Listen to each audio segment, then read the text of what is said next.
What's up, friends? Welcome back to Rooted Wisconsin. Appreciate you for clicking another episode. Grateful to have you here.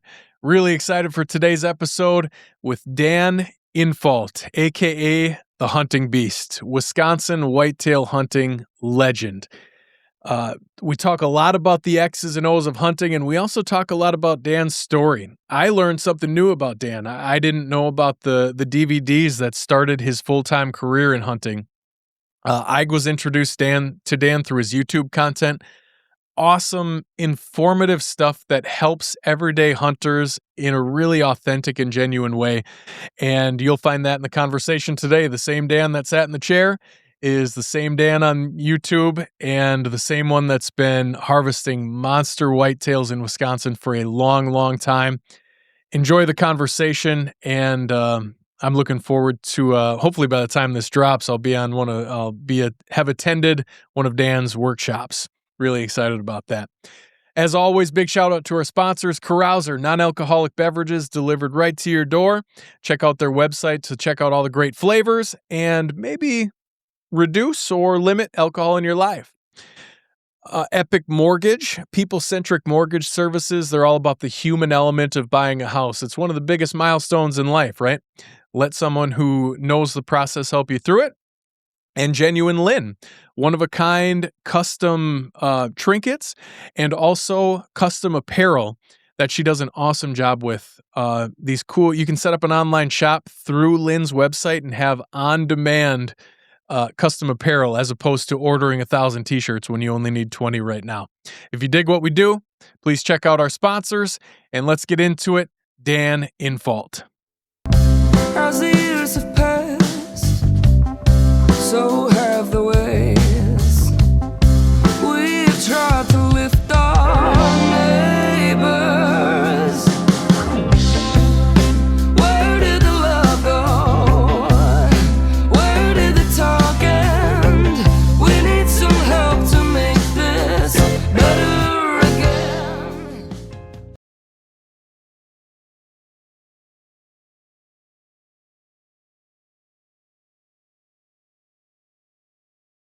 Yeah, that's a new addition to the studio. I added that, I think, 2 recording days ago or something. I got it as a gift from my mother-in-law, and I just kind of sat in my basement for a while. And then I have a 4-year-old, so I like him doing tangible things with his hands that he can see. We don't let him use many tablets or do TV time or much or anything. So I bought him a record player for Christmas, and then that got my wheels turning about, okay, well, maybe this could be like a together thing. It could also be a cool vibe for the studio. So yeah, it's a lot cooler than just a table sitting there. And I can put a little music on for the guests while they're waiting for me to do stuff. So, oh yeah, man, I'm excited to chat. Like I said, I watch your stuff a lot. I appreciate not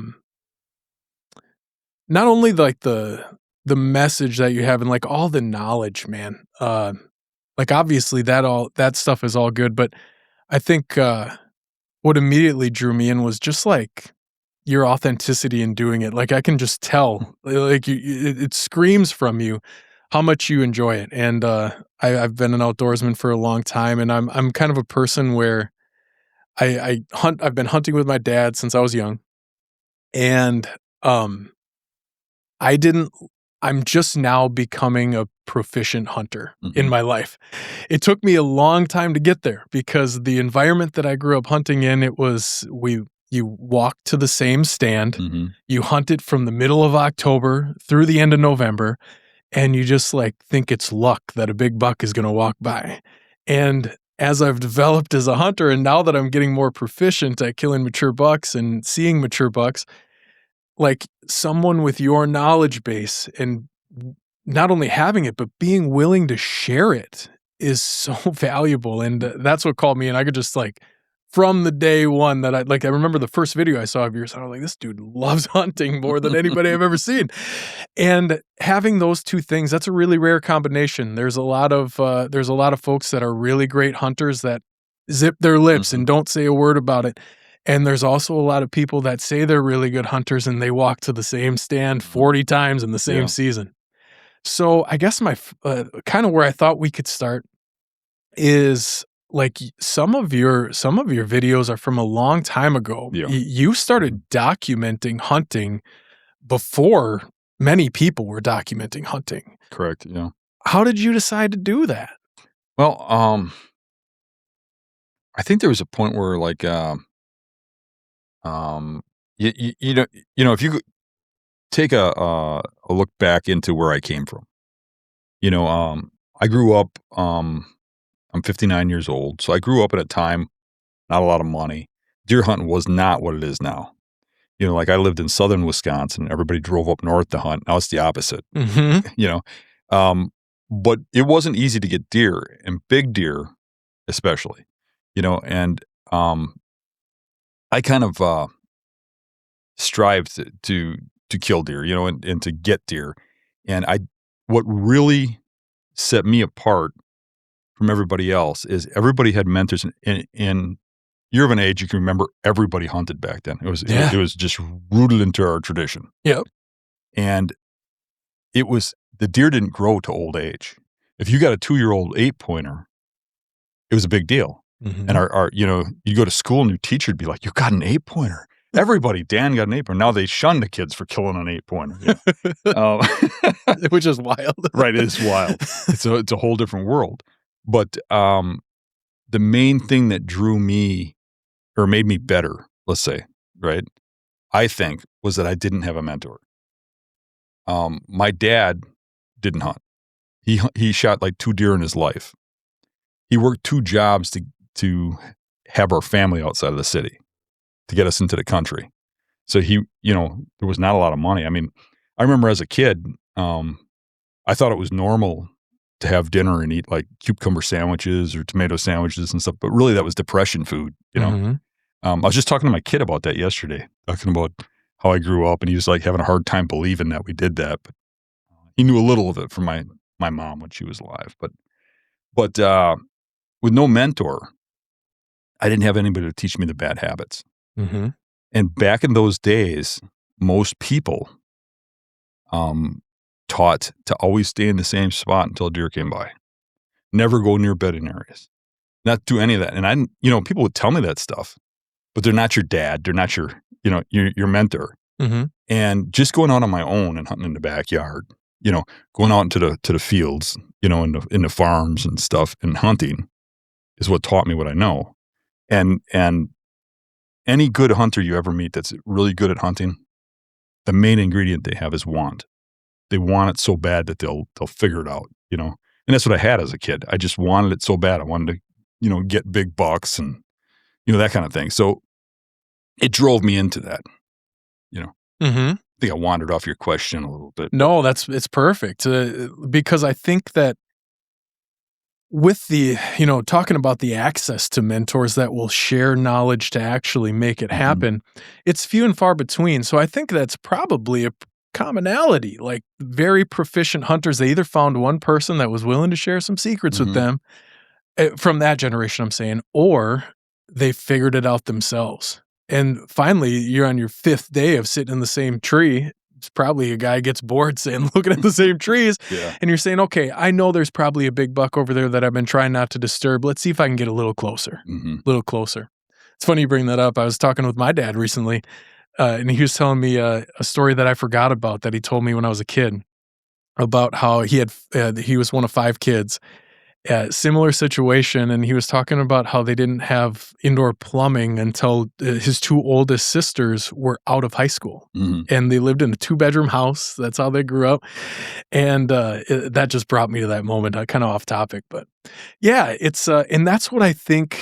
That's why I'm drawn to your content. That's why I think it does so well, and like is just so awesome because we hear constantly about hunter numbers dwindling and less licenses being bought and less people doing outdoor activities. And it's something that's so core to my being that I love when things try to flip that script, you know? And man, I'm telling you, like anybody who watches, you know, watch 4 of your videos, you will be able to kill a mature buck next year. Like you'll do it, you know?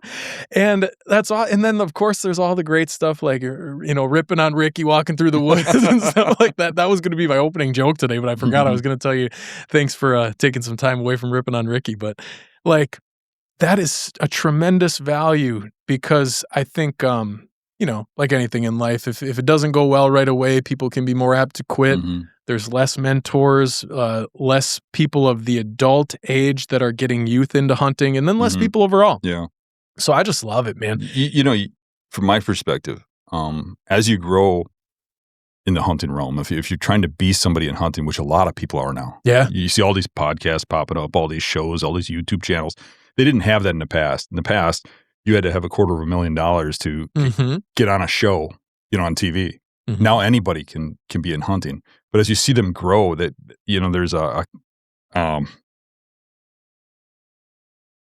lost my track. That's okay. I'm sorry. No, that's okay.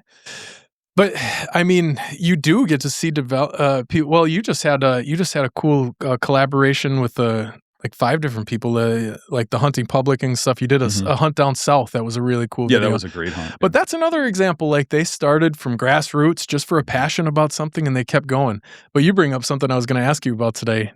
Those first like captured hunts, what was your setup in the tree stand? Like what was it? What was your video camera? Like how where did you have some stuff I've never shown because it's just too beat up and stuff. Okay. Some of it I've lost because it's the tapes and stuff that we used to use got deteriorated. Yeah. But my very first cameras were the VHS. That's what, you know, that's what you could afford and that's what there was. And they were giant. They were like 10 pounds and they were like 1.5 feet long and made noise. And I'd carry that around and film but I wasn't very good at it, you know, but I filmed anyways, you know, and I've gotten better over time, but I've never tried to be this pristine video guy. As a matter of fact, I think it takes a little away from the videos if a guy's got like drone footage of people walking in and stuff. I mean, when I look at that, what I see is they're more worried about how they look than they are about what's going on. You know, you know what I'm saying? What keeps me on track and keeps me from becoming, and this is kind of what I was getting into before. You look at these other people that are getting into this and they strive to be somebody so hard that they're just looking for a sponsorship or somebody to attach to or somebody to give them that, you know, that boost. And you got to be careful of that because you start becoming fake. You know, you start becoming a representative of this company or this guide service or whatever rather than a hunter. And there's nothing wrong with that. But for me, I don't want that. What's kept me on the straight and narrow is I came up with a motto for myself. I always think you should have something you live by, you know, and mine was to make people better hunters while making hunters better people. So I'm striving to help people. And I keep that in mind. And, you know, when somebody comes to me and, you know, how would you like to go hunt our guided, you know, place? We'll let you have the biggest buck and stuff. Instead of going there and shooting that buck and making believe I'm some kind of hero because I killed a buck, somebody else scouted to put me in the tree stand. I look at that as like, well, you're taking that buck away from one of these guys that's paying. You know, I would rather just go out and if I fail, I fail and document the experience. You know, when I look at my walls, I don't see the biggest buck as being my biggest accomplishment. The matter of fact, I've got, you know, like 50 mounts now, and I can't even have them in my house. So I have them at a taxidermy shop. There's a cool video of it with you going through them. Yeah. And I don't even see them that often. You know, maybe once a year or something, I'll go in there and talk to the guy or something. Probably when I'm bringing a buck down there. But I went in there the last time, maybe the time before that, but I went in there and I looked at that wall while I was waiting for him. He was with a client. And I'm staring at those bucks, and there's real big bucks in the wall. I'm like, when the hell did I shoot that? And, you know, I don't remember the ones where you just walked out to a stand and killed a buck. The ones I remember are the ones you worked for, the ones that were hard, and the size doesn't matter to me. You know, I want mature bucks. I want an older buck. I want to experience animal you're hunting, and I want it to be on like an equal playing field, same as everybody. that I'm not locking everybody off of a piece of property. And that's not to say I wouldn't hunt private or I wouldn't sometime go on a guided hunt for the fun of it, but I don't want to portray it as something that's not. Mm-hmm. And I think by staying real and always being where other people can do it, it gives them hope. Mm-hmm. There's a lot of people out there, like you were just saying, that haven't gotten anybody to give them answers. Mm-hmm. And then when they do go look for answers, they get conflicting stories. Mm-hmm. So what I want to show them is that there's two ways that you can kill a big buck, a mature buck, in a place like Wisconsin with the pressures we have. Mm-hmm. You can do it either by buying it or you can earn it. So you're not necessarily out of the picture just because you don't have money. You just have to put into work. Mm-hmm. Yeah. And I think within that authenticity, it becomes real for someone, right? Because I think even someone who's just getting into it can see, like, when it's not that, it's fine. It's a different thing. And that becomes an access thing. Like, do you have $8,000 to spend to go to spend on a guide or something like that? Or do you have a set of 4 wheels and some legs that you can find some public land and download on X and find yourself a spot? Yeah. It's funny you bring that up, the size thing. I had a story I was going to tell you today. 2 years ago, I was hunting, and there's been a couple times, I'm glad I didn't end up taking this buck because I filled my tag with a really good buck later in the season. But I had this one hunt where I went way deep in on public, and it was a spot that you would love because it was like very tight. There was one shooting window I was going to have, and that was the only deer I was going to see if it came through. And I was laying on the ground, and so I use a crossbow. I'm a crossbow guy, but I was laying on the ground, and I had my crossbow sitting next to me, and this little, I think it was 5-pointer if it had browse. It was either a 3 or 5. Came walking in, and it did exactly what I wanted it to do, what I thought was going to happen. I was 3 miles from my car. I beat a ton of brush and water to get in there. And there are several days that I've woken up and thought about, like, kind of wishing I would have taken that buck because it was like a really hard one. I got lost walking back to the car. My GPS died. It was a nightmare. But like that's the type of story I think you're getting at when you say something like that. Like, it ended up walking up to me and it smelled my crossbow, and I just flickered my fingers, and that's when it realized I was a human and it ran away. But like, I don't know. I could tell, and that's what I'm getting at. Like, from the first videos I saw from you, it's like that that is what you are. And I don't know. That's the type of content I look for, and not just in hunting, but in life. Just someone being who they are, and just like, I didn't know you had that mission, but that mission screams out, and it's like living with purpose and like trying to do something that you feel matters. And I just get that from you. It's awesome. Well, so I was in high school in the early 80s. So at that time frame in Wisconsin, everybody was smoking pot or drinking and getting in trouble. Everybody always says kids are worse. No, they're not. Yeah. They just sit in basements now and play on computers. I actually kind of wished my kids would get in a little trouble. It's like, come on, go do something, Yeah. But you look at when I was a kid, everybody was getting in trouble, and there was like a clique. And if you weren't smoking the pot, if you weren't drinking, if you weren't, going out and doing the things they were doing, and some things worse than that, that you weren't part of it. And my escape was hunting. And I think a lot of kids have that. Where like they're like, I don't want to say it this way, but the loser kid in their own minds. Like they're the ones that's picked on and nobody likes them, whatever. Yeah, the outcast. They have an escape. There's something about getting in the outdoors where it's like one-on-one with nature, and it's like you're forced to sit there and look at God, look at what's around you, and see the life and death struggles and stuff. And things start to click, and you start to understand how the world works. I think if everybody hunted deer, the world would be a friendlier place. We could all get along. 100%. Yeah. I had a lot of times I'll explain, especially to the non-hunter, I'll explain like the all-day rut sits as like an 8-hour meditation. You're in the tree. I try not to scroll in the tree stand. I try to, be in tune with my surroundings. And another of my go-to lines is like, that's when I feel most alive. The further I am from the car or people and in the woods, is when I feel alive. Like 6 years ago, I had a chance to, this is the only destination hunt I've ever done. I had a chance to go to Kodiak and hunt blacktail.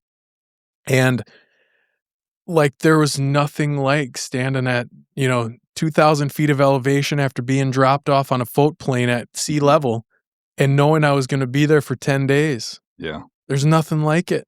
And just that experience alone would shift the perception of a lot of people. Mm-hmm. And you're right, man. And I think, hunting's, there's a lot of dudes that hunt that are like the manly thing of it. Like, but yeah, when you spend hours in a tree sitting there with your thoughts and that's about it, you get a lot of places. Yeah, exactly. Yeah. Mm-hmm. And then there's the whole thing of, you said the life and death, there's a lot of heaviness that comes with taking an animal as big as you are, Right. Yeah. Yeah. Speaking of that, do you remember what's the story of your first buck? I don't think I've ever seen that. My very first buck? Yeah, I don't think I've ever seen that in any of your content. I'll be honest with you, I wasn't even old enough to hunt. But Okay. things were different back in those days. 100%. You Yeah. know? I went out behind the house and hunted, and my parents were okay with it. But everybody was doing it, my neighbors, everything. Yeah. And you got to remember, this is in the 70s. Yep. We were feeding families, Yeah. Literally, it was eating cucumber sandwiches. Yeah. For supper. Yeah. I can remember waiting for the bus. I didn't have gloves in the cold weather. My mom would make me wear socks on my hands as a little kid. And it was so embarrassing. Mm-hmm. As soon as she wasn't looking, of course, they'd come off and go in your pocket. Yeah. But you couldn't talk back to your mom or tell her this is embarrassing because, she doesn't have the money to buy you gloves. Yeah. I mean, that's how bad it was. Yeah. So getting a deer was a huge deal. So my dad would buy a tag and I'd go hunt. Okay. And I went back and I shot a button buck. I was laying in a field and I just I think I was 9 years old. Back then you had to be 12. But I kind of was just laying there looking around and I look over and I don't even know how it got up to me, but it was standing about 10 feet from me looking at me. And I remember how much I was shaking as I aimed at it and shot it. I think it was like day before Thanksgiving or something. And that was our Thanksgiving meal for everybody, And obviously we had some left over, right, for the family. But that was my first deer, and that one still is locked in my memory. Mm-hmm. It's hard not to have it be. My first deer was a button buck too, shot with iron sights out of a 30-30 I got from my grandpa, That's one that always sticks with you. But that adds some weight to it, like when it I've heard a lot of stories from old timers about that, about you hear today, if we hear a story about someone shining a spotlight out a window and shooting a deer, we're going to tear that hunter apart. Right. In 1970, you hear an old timer telling about that, or you hear your story you just told about. You're old enough to understand that. Some of the people listening will think, what's wrong with him? Yeah, I won't turn that one into a clip. Don't worry. But people that did come from that era know exactly what I'm talking about. Yeah, you were much closer to sustenance living of when hunting meant a whole lot different. It had a different meaning to people than it does now, for the most part. Right. Mm-hmm. And that goes back to the conversation I think we were having before we started about like the quick clip thing, and like you catch 30 seconds of someone's life. Well, someone sees the hunting beast, talking about doing that, but it's like 1970, and we need a whole picture of life to develop a true like perception or like opinion about things, and we don't often get that. So that's why I talk with people for an hour and a half and make us sit here. But I think it's important. It's kind of funny if you look at the whole cycle of things. I don't think a lot of people realize it until they're older, but hunting changes for people through their lives. Oh yeah. It starts out as like, it's you're proving your manhood. Like getting invited into camp to hunt with the adults is kind of like you're part of the manhood thing. Mm-hmm. Then it gets about like, you want to kill a deer to show that you can do it. Mm-hmm. And then you want to kill a buck, right? Mm-hmm. And then you get your buck, and then you want a bigger buck. And then you want to shoot multiple deer. And then you get into this ego phase where it's about how big it is. You start measuring them, putting them in books and stuff like that. Mm-hmm. And then after a while, you come around to calming down a little bit, and it's more about just hunting, getting a good buck, and enjoying the thing and living life. And it gets to a point when you're even older, you start kind of rooting for the deer. Yeah. I'm kind of happy when they get away. Yeah. You kind of laugh about it. You know, when I was in my 20s, I probably couldn't laugh when a big buck ran away, but I can now. You know, it changes throughout your whole life, you know. Do your kids hunt? My son James does. Okay. My son Danny did when he was younger. Not against it, just don't. Yep. James still hunts. He broke his back last year I saw in a some car accident, Yeah. so he didn't get out this season at all. And he's had some issues in life. I'm hoping that he comes back around. Yeah. He said he's real interested in hunting, you know. So he's shot some pretty nice bucks. Right off the bat, I mean, his first 3 deer were all bucks and all real nice. Nice. You know, so he got a little spoiled. Don't get used to it. Yeah. Yeah. Yeah. I ask because I think that's the natural progression that I'm in right now. You know, one of the things that I hate to cut you off. No, do it. But we got on that subject. One of the things that bothers him the most about hunting is he just wants to go out and hunt. He'll tell me this in confidence. He'll probably get mad for me telling you this, but he should hear about it. He'll tell me in confidence that he just wants to go hunt and have fun, and everybody's got this expectation of him to shoot big bucks because of who his dad is. Yeah. And I'm like, James, you just go do what you want. You got to be your own person, you know. But he looks at me as like, kind of like it's a bad thing that, you know, he's representing me, and I'm like, you're not. You're representing James, you know. Yeah. And it's harder than you think. You know, think about if you were some famous actor's son or something. Yep. You'd probably have that issue, you know. Not that I'm famous or anything, but around town and stuff, he's going to hear about it a lot. You know? Yeah. Well, I mean, your name and the phrase Wisconsin hunting legend has certainly been used in sentences. So, and that's a burden, you know. It certainly is. Absolutely. It's you know, we build up all kinds of psychological barriers for ourselves that don't need to be there, but as humans, it's our nature. You know, we have to fight to get through them. Yeah. That's good. But like, so the one on the wall on that side, that was the first buck that I shot that I would consider a mature buck. And I was probably, you know, 23 at the time or something like that. And speaking to your point from earlier, I remember walking with my chest high, man. That was my first good one. And now, fast forward to why I asked the question about your kids. I have a 4-year-old now, and last year, this year I took him out with me for the first time. We sat for like an hour. It went okay. He liked it, but he got cold and stuff. But last year I got a chance. We had a good opening day of rifle season. It happened quick. It fit that he could come out and check out the deer afterwards.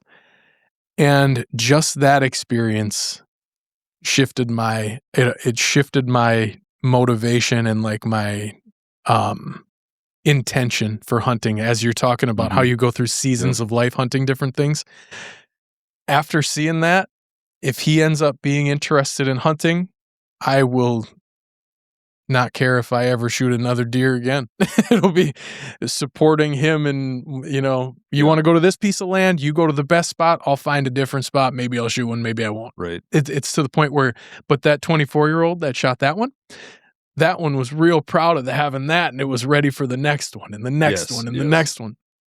And it's just that the seasons of a hunter are important though, because I don't know. I mean, you could go through your whole life just trying to get 2 inches bigger than your last buck, but what's at the end of the tunnel? So if you look, I'm 59 years old, right?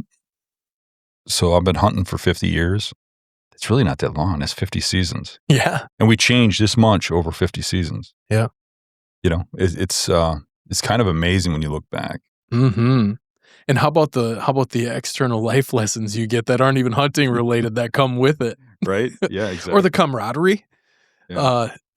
One of my favorite videos of yours, I remember watching this with my wife, and I can't remember the fella's name, but it's the dude with the big beard that you hunt with, and you guys were in the UP. Eric, yes. And you made these awesome sandwiches where like the chunk of meat on it was like this big. And my wife was like, "What are they eating?" And like a memory like that, it's just adjacent to hunting, but like I don't know, I almost thought about like having some sandwiches like that for us today just because they were comically big and just awesome. But like I think about, the awesome conversations I've had with my dad throughout the years because we hunt. We're at camp or whatever.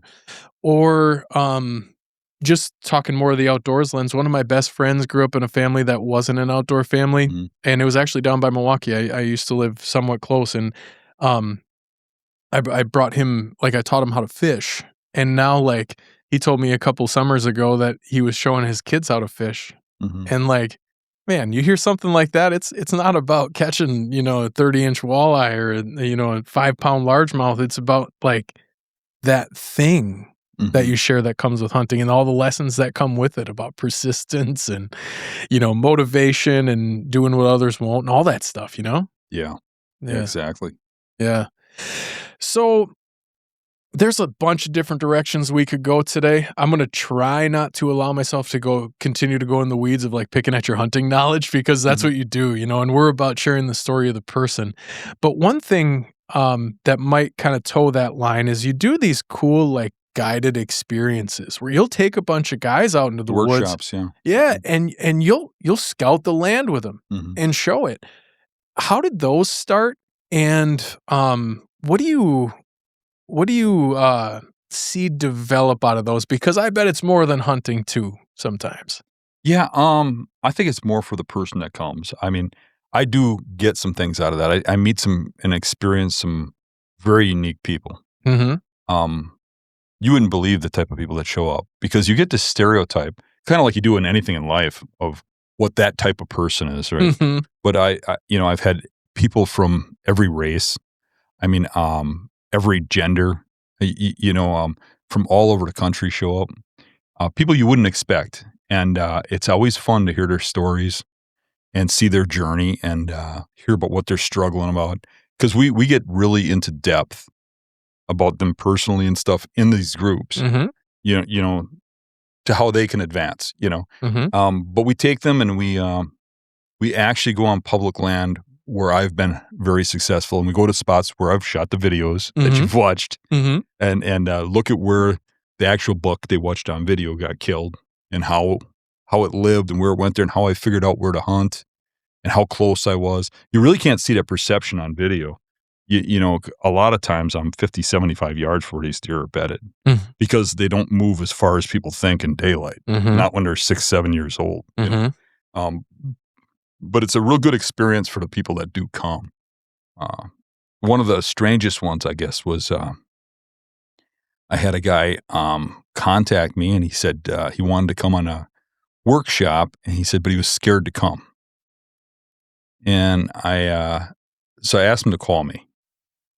And he called me, and he said, once he called, I could tell he was Muslim, by his voice. And he said he was Muslim, and he was scared to come because it was right when all that 911 stuff was happening. Because I've been doing these for 25 years, But he said, I think people are going to be prejudiced, or maybe I shouldn't come. And I said, if anybody's got a problem with you, they can leave. Then he said, okay, I'll come. So then he came, and he dressed in like the Muslim type, where their clothes almost looks like a dress. He had a turban on, and it was very strange. But he drove a truck covered in deer hunting stickers. That's so awesome, dude. But it kind of bonds you. Oh, yeah. It brings all these different type of people together. Hunting does, where, if you walk up to somebody, once you find out they're a hunter, it's like they're okay. Yeah.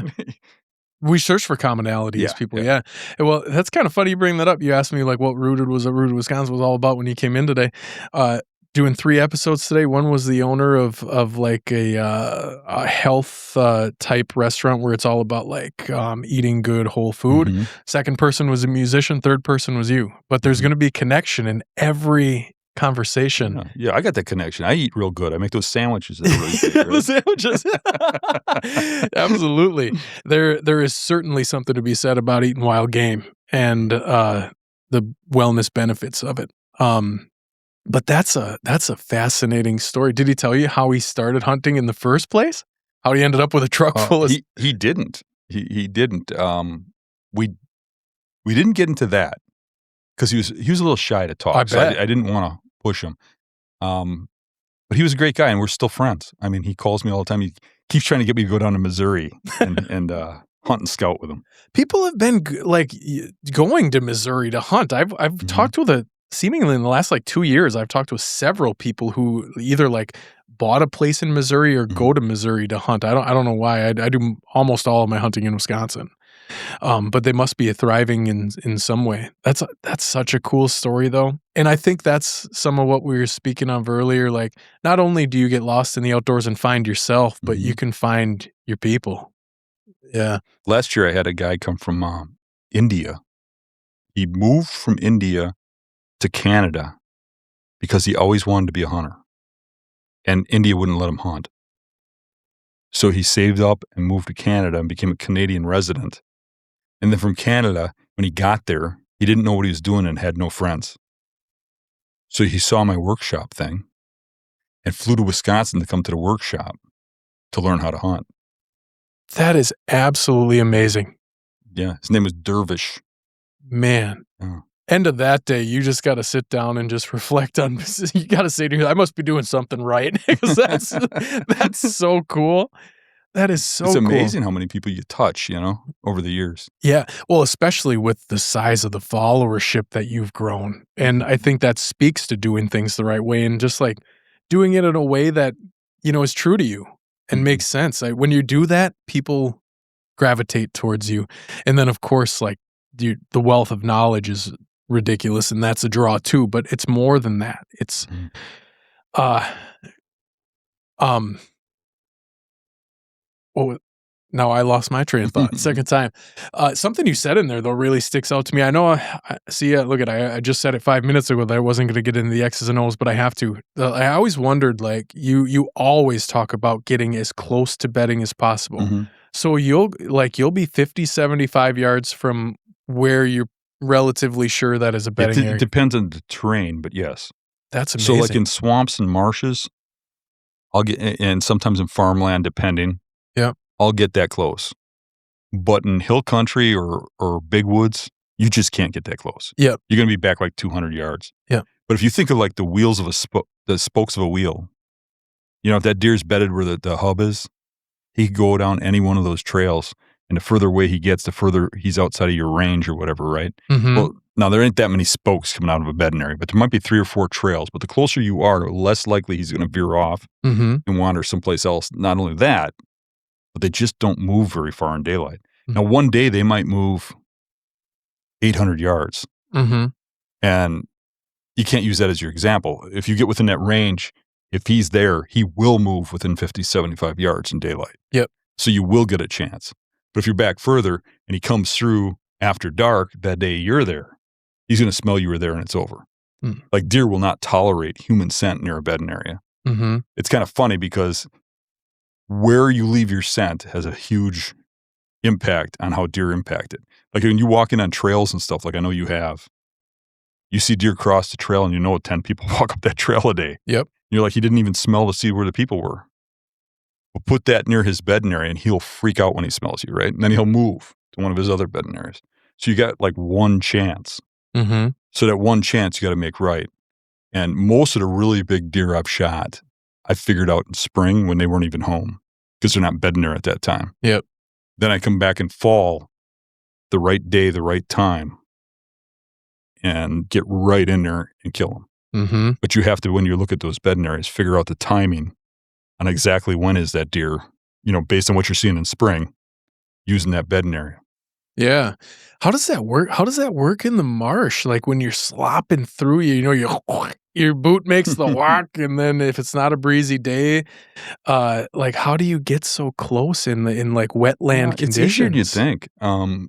You can go slow and not make noise and that stuff. Well, you make noise, but you sound like a freight train going through cattails, right? Yeah. But to a deer, you don't. You know why? I'll tell you. Have you ever been in a marsh? You get in marshes? Yeah. So if you're in there and a pheasant hunter walks up on you, do you ever notice they get right up on you before you even notice them? You know why? the cattails act as a sound barrier. It doesn't go through the cattails that fast. I get up in a tree, I can hear a deer coming for a mile. I get on the ground, I don't notice them until they're right in front of me. That's interesting. I've never thought about it that way, but it makes complete sense. Got to go slow. You can't make a lot of noise. Yep. But you get away with more than you think. You're going to yourself, you sound like, oh, I just blew it. I just blew it. I mean, you think about like that. I don't know if you watched it, but there's a hunt I did about 5-6 years ago in the marsh where I shot an animal I was after for about 5 years. It was a 7-year-old buck. And I was trying to figure him out. I went in there in spring and because I had been hunting this thing so hard. I did see this one. It's the one that he was on kind of this little island with there was no trees around, right? You had to figure out how to get to him. Yes, I did. Yeah. So when you get in there, I mean, that's all water, all cattails. How do you kill them? Yep. I had to find this bedding area, and what it was like you said, that hump of grass sticking out of the cattails that had some dogwood on the side of it. And you look in the dogwood, and it's all ripped up, or not dogwood, willow brush to be exact, but it's all ripped up with rubs. And there's just beds in there everywhere.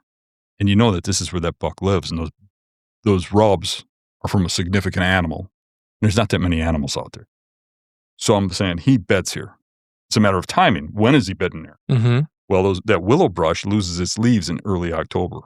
So I'm putting a timing thing together. This is what I'm doing when I'm scouting, you know?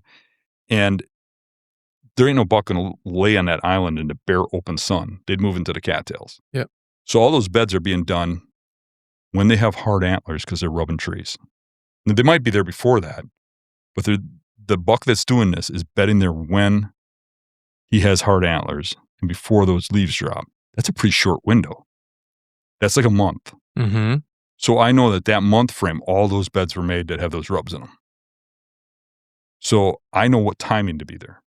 So then I got to figure out, well, how's he coming out of here? Follow the trail back, find the first tree I could hunt out of. That particular spot, to get back to your first point about the noise and stuff, I have to go through that bedding area where the buck is to get to the tree. He's getting up on the, 100 yards in from private, walking to private off of the public. I got to walk through him. And so I found a way to go all the way around him and skirt a property line, but I'm getting within 100 yards. Slip around him. So I waited till it was a real windy day because I was going to be walking in water up to my knees. Yeah. And sloshing. But I went in there and I set up the very first time. I didn't kill him. I know you watched the video, so I didn't kill him the first time. But what I did do was when I got in there, after circling this bedding area, I got up a tree, set up a tree stand and all the sticks and everything, got set up, and a fawn got up like 15 yards from me, bedded just before dark, gets up, never knew I climbed that tree, set up this stand or anything. A little while later, 20 yards in front of me, a doe got up in front of me. So those deer, I was beating them in the nasty conditions, all that noise you're making. I'm able to get into those spots. And that's what I credit to. They can't hear you through those cattails. Because I've had pheasant hunters pop up. All of a sudden they're 10 feet from you. You're like, where did you come from? How did I not hear you? But I can tell you, if you hunt in that situation, you're in a tree, you'll say, well, I heard pheasant hunter from 500 yards out before I could even see his hat, But at ground level, you can't. Yeah, that makes complete sense and something I've never thought about in my life. Like I said, I'm just getting to this point. So now, like my proficiency, I can really get at big bucks right now during the rut because I understand how funnels work now, and I can put myself in a really high percentage area. Sure. My next area of evolution is this thing. It's like, and a lot of it comes from watching your videos. It's to your credit. Like I want to October 20th. I want to be able to kill a mature buck, and I want to do it 100 yards from his bedding area.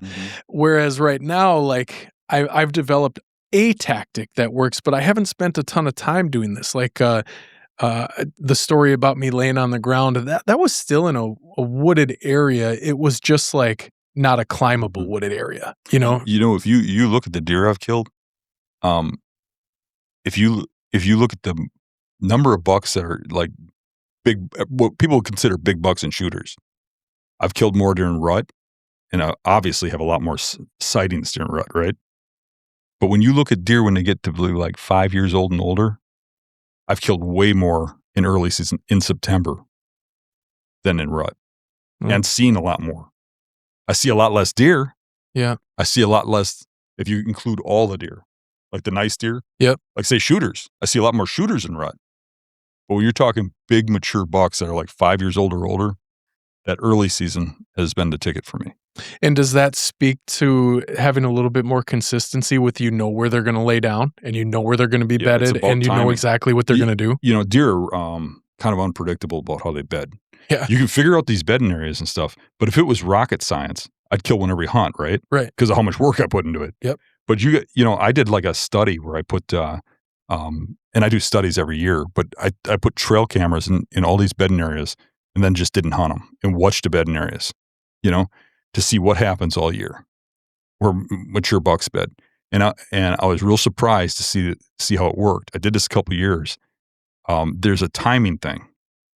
There's like a 2-week window on most bedding areas, and they'll look like a buck beds there all the time. There's like a 2-week window where those bucks are there more than the rest of the year. And then it's not even every day. Like say you got 14 days, and in that 14 days, that deer's there 6 times. It's still less than 50% odds, right? Maybe even less than 6 times. Let's say 5 times in that. Still great odds as a hunter comparatively. Correct. Yeah. So when you get outside of that 2-week period where he's there 4 or 5 times, let's say, right? He might be there another 4 or 5 times scattered through the year. And then there's a lot of little bucks and stuff that come in and out in between those times, right? Mm-hmm. But he's got a window of time at each one of these bedding areas, and he's there for a specific reason. There's nothing he's doing, half-assed. It has to do with the cover at that time of the year. It has to do with the food source. It has to do with being adjacent to does. There's reasons he's in the spots he's at, so he shifts those spots. And it can be a spot has 2 different peak times, but you got to hit those windows, Mm-hmm. Goes to the story of the thing we've all said of never had a picture of this one, but he comes walking through. Yeah. Yeah. So that is one question I had. Like diagnosing a bedding area. That like a lot of times I as a hunter, I can't get to a spot where I can get in like a 20-yard radius of something and it seems like you're able to do that a lot. And like I'll see the beds. I can't see I don't know if you'd call it the bigger picture, but like it's like, yeah, this is probably a nice little bedding area, but I can't drill it down that far. Is there like what? That's the number one thing I hear at the workshops. We always discuss what'd you learn. Yeah. And the number one thing that's said is, I would have walked right through all these bedding areas. I would have thought this is nothing. Okay. Now I know how to look at it. And it's hard to explain. I mean, I show it on video, but it's like one-dimensional. Yeah. You know what I mean? So it's hard to grasp. You can't see your whole surroundings. Yeah. Yeah, exactly. But it's really terrain-based. Mature bucks bed based on terrain for wind, for cover, for protection. I mean, if you think about how they lay down, it's going to be, they look at an area like, okay, somebody's trying to kill me. How can I cover all my bases? So they'll get on a long point or something where they can watch the human axis. If it's a swamp, say, there's a point that goes out into cattails. They'll sit on that tip. They can monitor anybody coming down that point, which is where coyotes, people, anything that's coming at them is going to come. If it comes from the cattails, they'll hear it. And then they'll put the wind from the cattails to their back looking up this point. Now, if the wind blows down the point, they'll still bed there. They'll just get up and they'll go into the cattails because now they can smell the point. Sure. And they'll have multiple beds in that area. But a lot of times you can't you'll look at those beds and you'll say, well, that ain't nothing. And different terrains are different. Some terrains or some like lower areas, a buck might bed there, let's say several bucks bed there, but over a year's time, maybe 40 times a deer bedded there, right? The bed will just be worn out. Mm-hmm. Or you get a bed like on a hillside or something, and you can't even tell it's a bed, unless you got a really trained eye. Mm-hmm. But that buck's getting up, moving constantly as the wind shifts around because now he's bedding based on that wind thermals. So it's not always easy, but what is consistent is the terrain type that they bed in And it differs from like hill country to swamps or whatever. Mm-hmm. But once you get an eye for that, I get out of a truck and I look at where I'm going to hunt. I'm like, the buck's going to come from right there. And that's generally, if one comes, 9 out of 10 times, that's where it's going to come from. And sometimes I can't even explain it. But I've just trained my mind into that from looking at so many bedding areas that I know what the terrain is. And it differs too.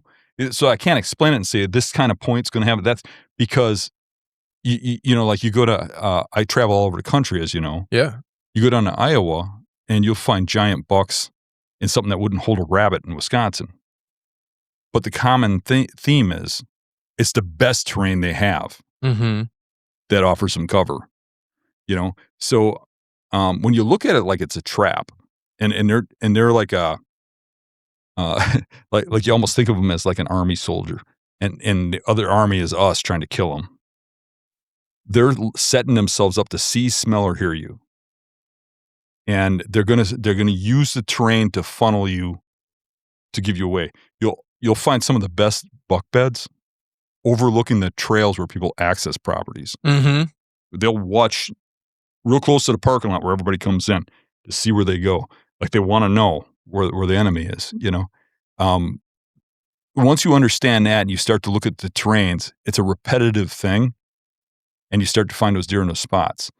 And it's like, these deer are, they, like, say when they're a year and a half or a fawn or whatever, let's just look at the button buck. You shot your first deer was a button buck. Mine was a button buck, right? The reason we killed those deer is because they're kicked out in a rut and they're the stupidest animal in the woods. Yep. They're just wandering around without their mom thinking, well, now what? Right? They're very vulnerable during gun season, you know? So when they get to a year and a half, they learn some lessons from that fawn time, right? Especially if they're on public land. They learn some lessons. They get to a year and a half, they're still pretty dumb. They're going to run into some hunters. They're probably going to get passed a couple times, hopefully. Maybe not, but maybe they learn some life lessons. They get to be 2 years old. They start to become a pretty smart animal. Oh, yeah. They get to 3 and 4 and they really get smart. You start getting mature bucks and they're a whole different animal.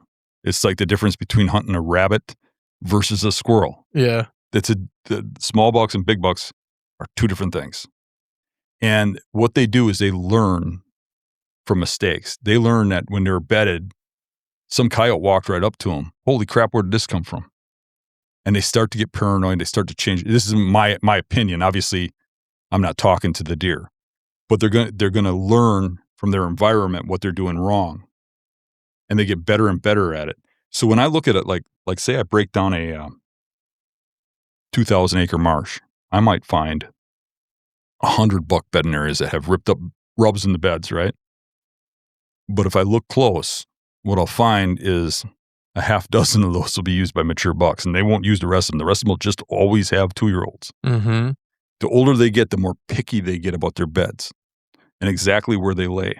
A lot of times in good terrains, when you get into and you find a big buck's bedding area, when you look at it, the first thing that comes into your mind is like, oh my gosh, he is set up so well. How would you ever kill this thing? This is crazy. You know, when you start scouting in the spring and looking at deer's bedding areas, it's very eye-opening. Yeah, and that's one thing I've never done yet. I don't do it. I mean, I do until like the spring vegetation comes in. Like once spring and summer vegetation is there, I just tend to lean on things that I learned last fall. And you get an open invite. Why don't you come to the workshops? Absolutely. I would love to. Yeah. No charge. Just come on out. I would love to. That would be awesome. You actually, I think I saw you post something the other day. You got one. Is it next month? I got one, 2 next week, Saturday and Sunday. And then there's a week in between because I didn't want to do Valentine's Day. The week after, that's my last 2. Okay. That's when you should come. I'll take you up on that offer. Yeah, you can come. I would love that. There's so much, and you're dead on.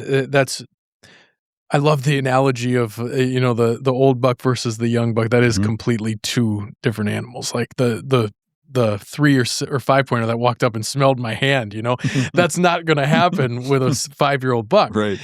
But, that's, I don't know. It's very tricky, and hearing the trained eye is what it's like. Hunting for a mushroom or whatever it is. Like once you kind of learn those things, I remember.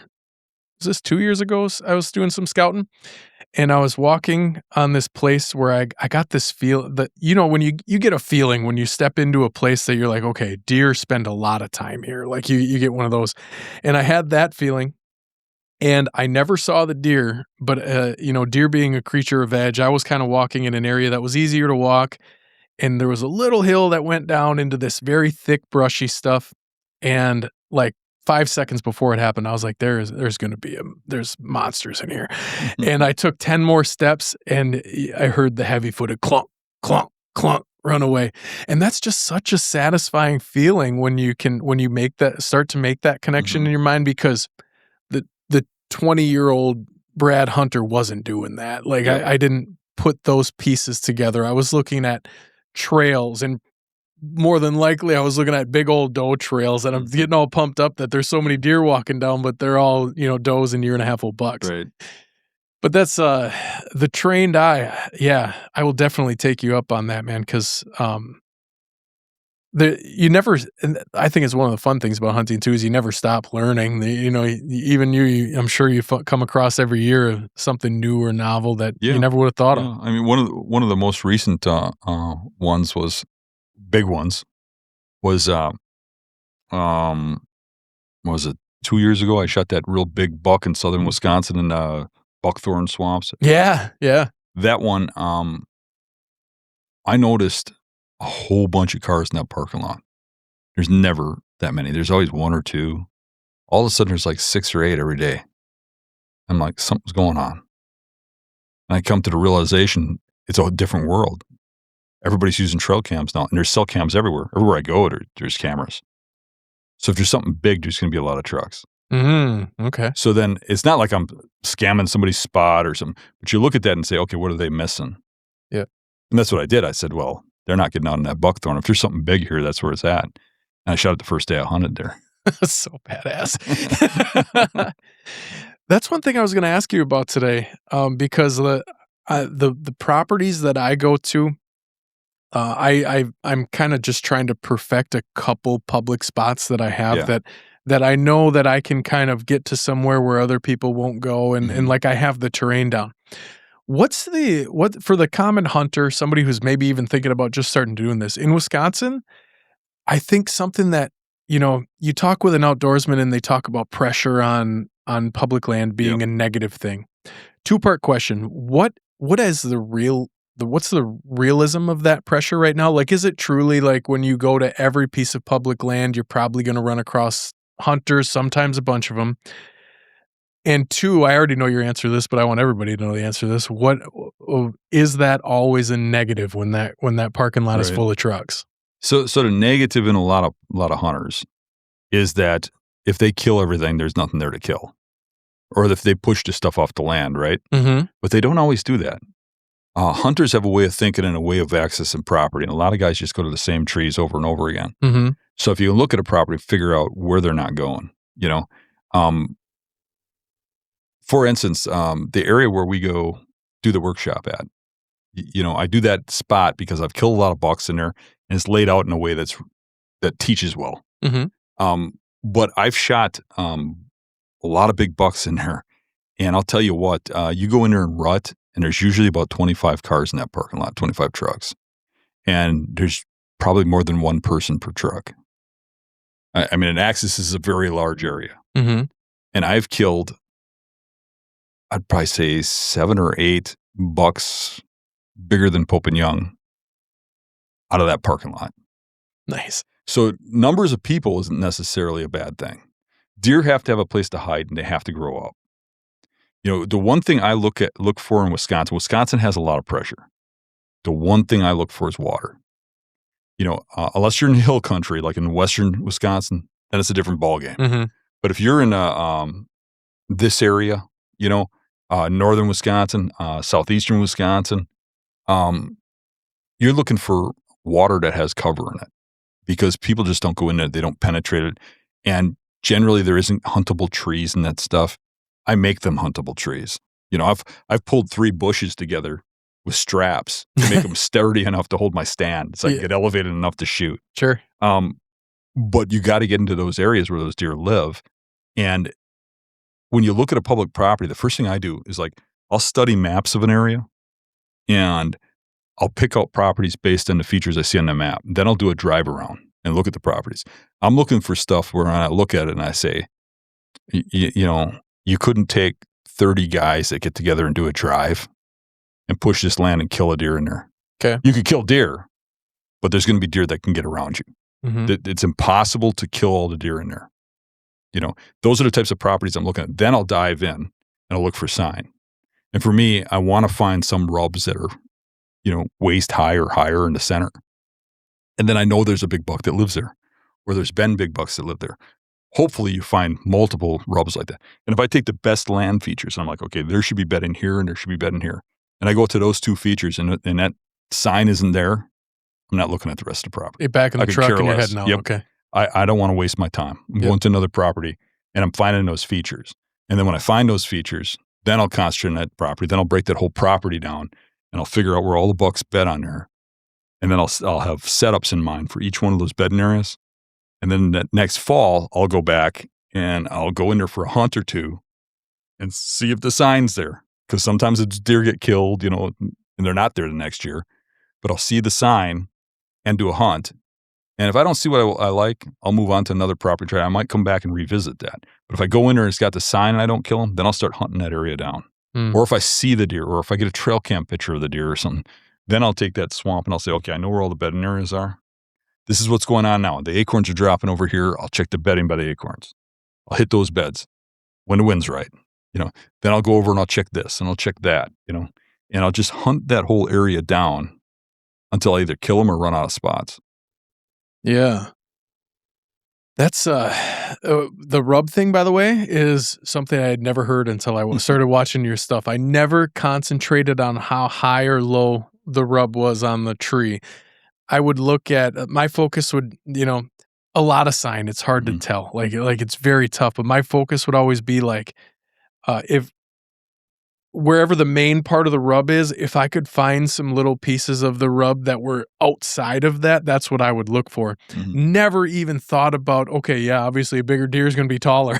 So I never thought to like compare it to the level. That's awesome. I'll tell you what, in Wisconsin, a 2-year-old buck is usually a pretty good buck. Yeah. Rack-wise, they got a good solid rack. Yeah. Those deer will rip up trees like you wouldn't believe, and people will think they're on a monster. Yeah, for sure. Yeah.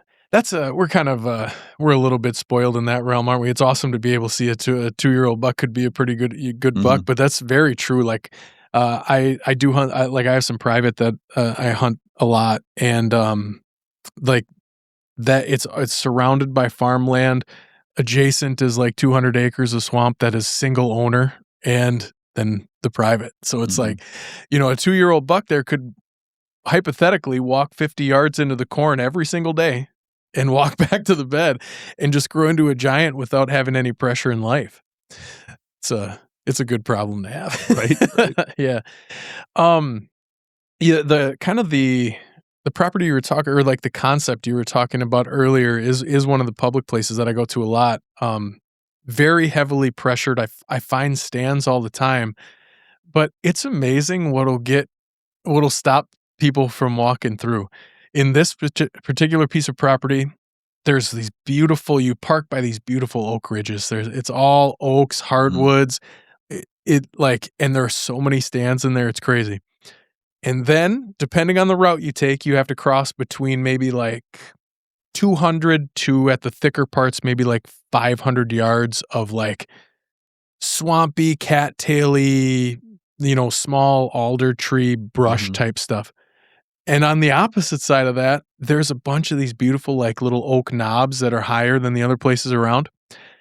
And I find 10% of the sign in those that I do on that front piece because people don't want to walk through that 200 yards of stuff. Yep. And that's what I figured you were going to get at, of like,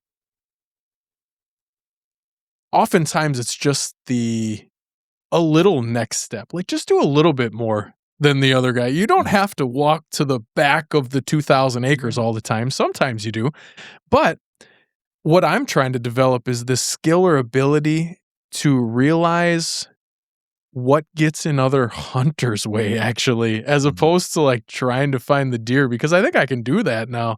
But that's changed from the 24-year-old guy that sat in the biggest oak tree I could find on a nice ridge.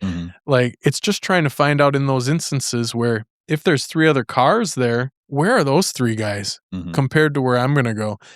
And I just hope that I ultimately asked the question because I hope that doesn't keep too many like aspiring hunters out of the woods to like drive by the parking lot, at 5 in the morning and there's 6 cars there already. I don't want them to turn around and go home. I've had people tell me that they won't hunt in a parking lot if there's somebody there. And my response to them is almost always, if I drove by parking lots because there's cars there, I wouldn't find a place to hunt. You wouldn't hunt, yeah. I actually, one of the largest deer I've ever shot, it actually bottomed out a 300-pound scale dressed.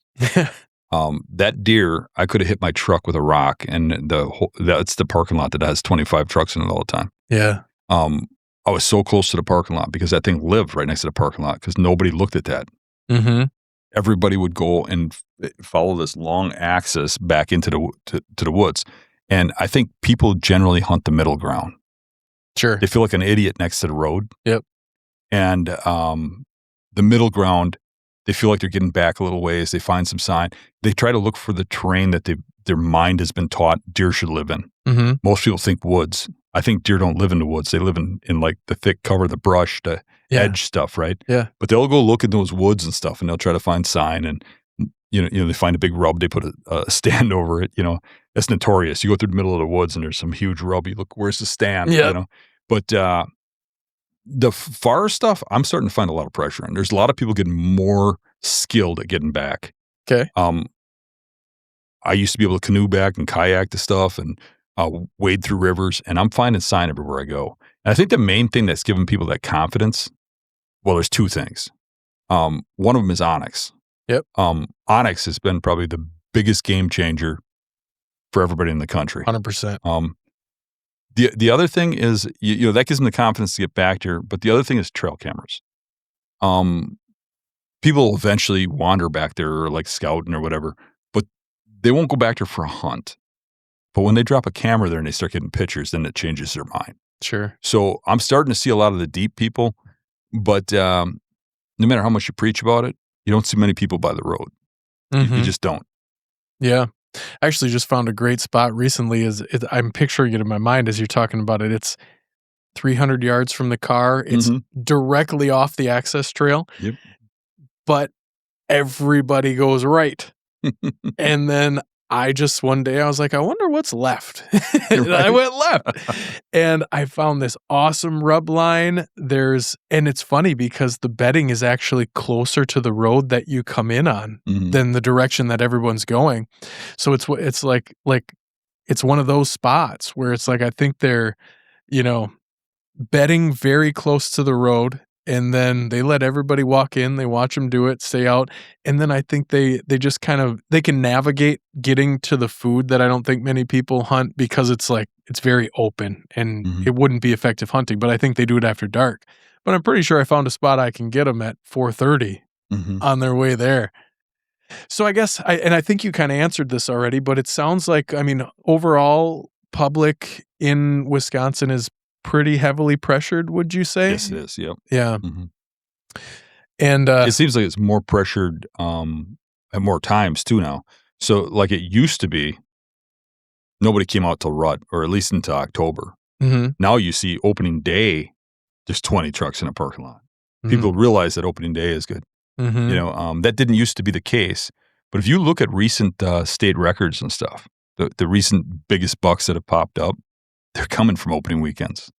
Okay. Yeah, and like we said earlier, that does make sense. You can, the year that we bought the private I was talking about earlier, I wish I would have hunted in that way. My private I leave till the rut, like I don't even go in there because it doesn't, why blow it out in October and then not even be able to hunt? So I don't even go in there during that. But the year we bought the property, we had 2 giants that were on camera just about every night Mm-hmm. at a normal time, and I was just getting excited for the rut. I was like, "Oh, this is going to be good." The rut popped off, and they ghosted. Mm-hmm. They disappeared. But I'm pretty sure they were killable. September 17th or whenever opening day was. Yeah. Yeah, A lot of guys will tell me like with a certain property that they'll stay out of it until rut because this is a really good spot. So I'll stay out till rut. And my question is usually why. I try not to. I at least for my aspect, I try not to disturb the does that are there. Okay. Because I think this one spot that I've killed several deer in the past few years, there's bedding areas on each side. And then I found this really good pinch point where bucks will cruise the downwind side. And I can do several different winds from that stand because they just access differently depending on which way the wind's blowing. And at least this is my theory, if I start climbing in that stand at, early October and my wind blows into one of those bedding areas, they start to figure you out. the does will figure me out. The does will leave, and then the bucks are going to cruise that once or twice. Absolutely. You're doing that right. Okay. I wasn't implying something. Yeah. What I was implying is that not everybody's doing it right. So what I mean by that is a lot of guys just think because there's some rubs and because it's a good area, they should stay out till rut. Oh. And you got to look at when is the deer there. Right. Because like I said, that there's a distinct period of time when they bed in a spot. Yeah. And they can leave a lot of sign in that time. I mean, they can be in a spot because of an acorn flat and be competing for those acorns and leave a lot of rubs down.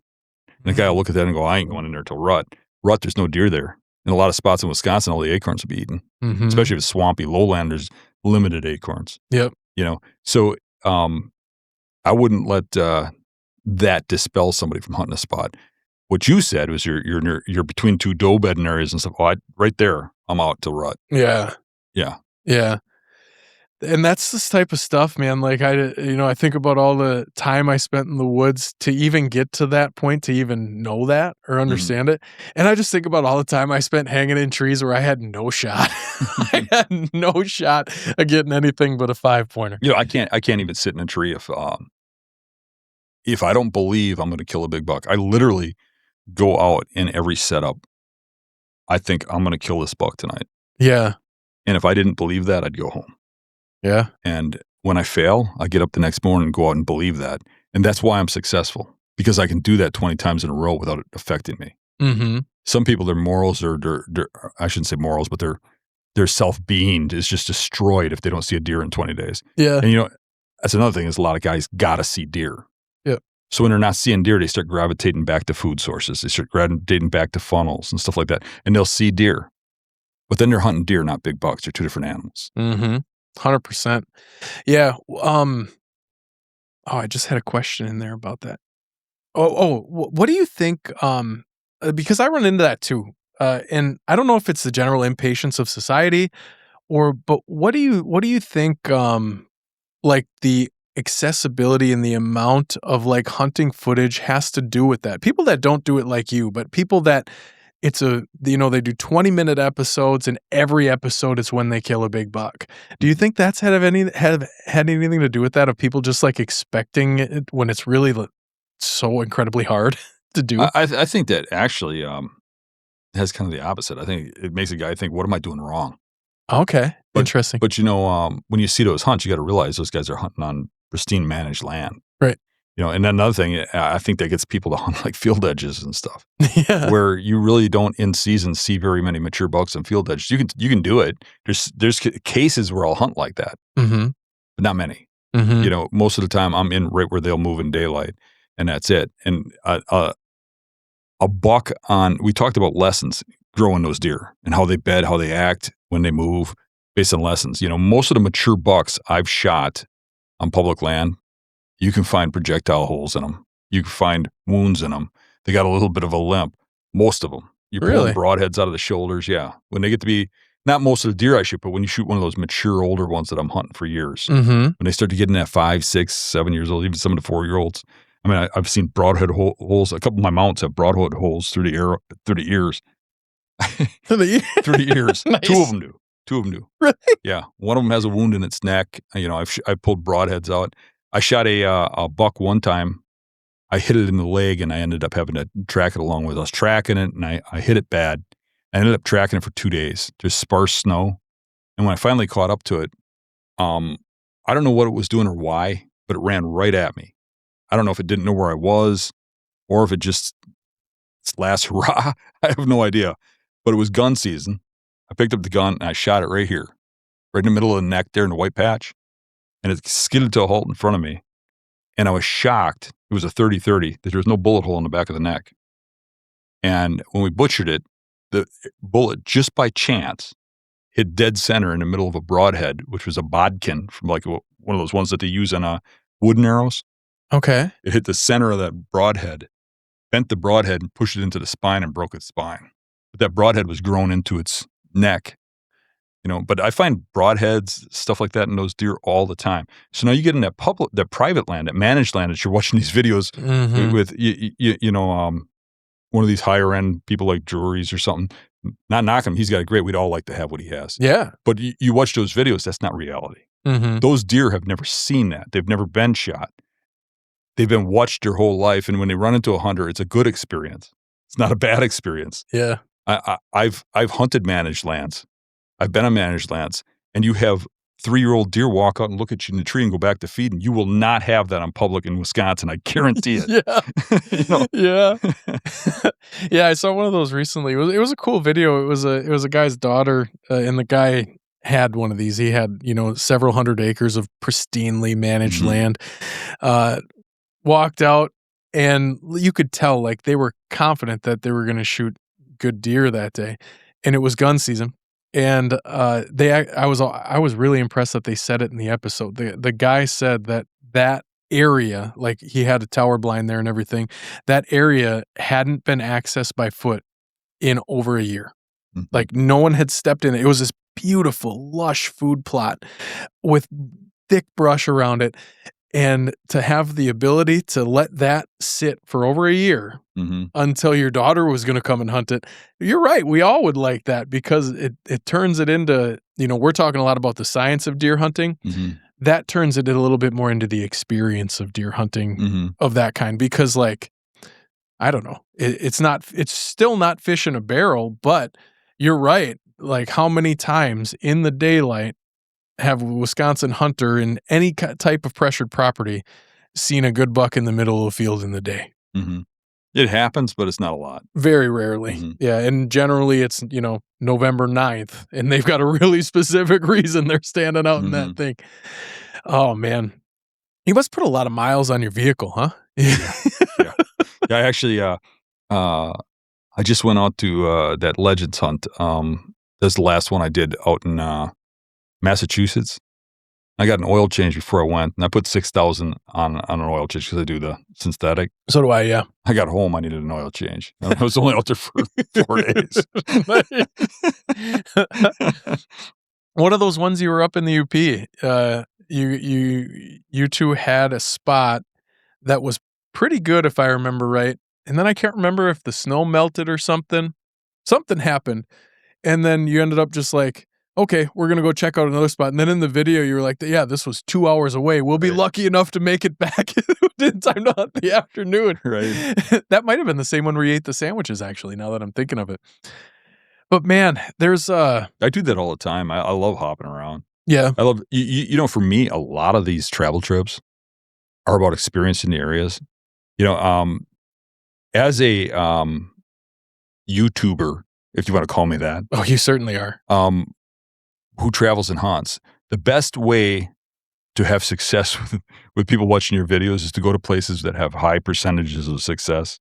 I have a tendency to pick the hard places. Like you said, the UP, you know, Michigan, you know, lower Michigan, you know, I love the challenge. I love to do what people tell me I can't do. Like when somebody says, you can't come here and do that here. These bucks ain't the same. I'm like, oh yeah?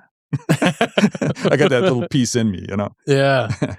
Yeah. Well, sometimes that motivation is why you're ultimately good at something you do anyway, because it's kind of that, you know, chip on your shoulder, like thing, like, okay, yeah, I've always been that type of person too. Like, tell me I can't do something. Like, I like it when someone tells me I can't do it because then it's going to push me a little bit further than I would have went anyway. Right. To do it. And man, to tell you the truth, I mean, this type of hunting, the type of hunting you do, it takes that because, I mean, I don't know a whole lot of people that would call it fun walking through that 600 yards of alder brush with water up to your, middle of your leg.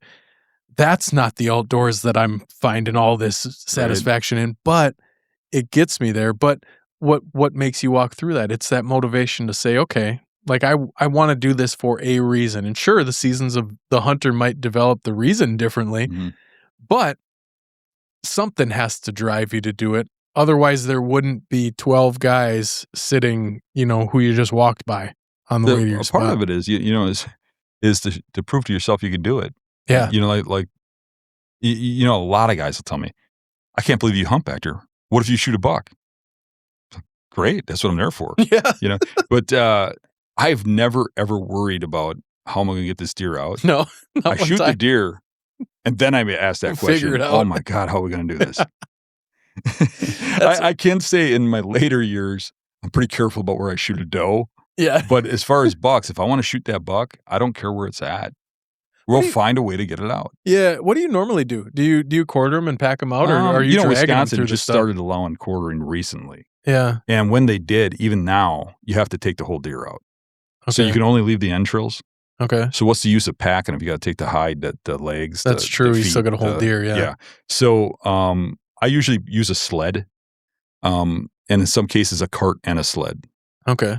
The carts work well on dry land. Sled works on anything. But you can take the sled through the cattails and stuff like that real easy through marsh. You can actually pull them over logs and stuff. We use those like ice fishing sleds, they work really well for getting deer out. Yeah.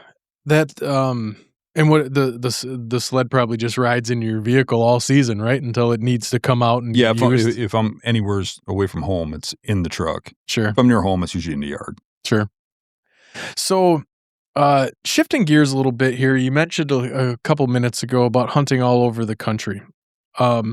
This is going to take us away from the X's and O's of hunting a little bit, but how have you made that come to life? Like, is hunting your job? Like, is that how you look at YouTube? Is that kind of, but I'm doing what I want to do. Yeah. I don't ever want to do something because that's what's going to make me money or that's what's going to get me views. Yeah. I'm not about that. I believe if you're a solid person and you do what you believe in, you'll do way better.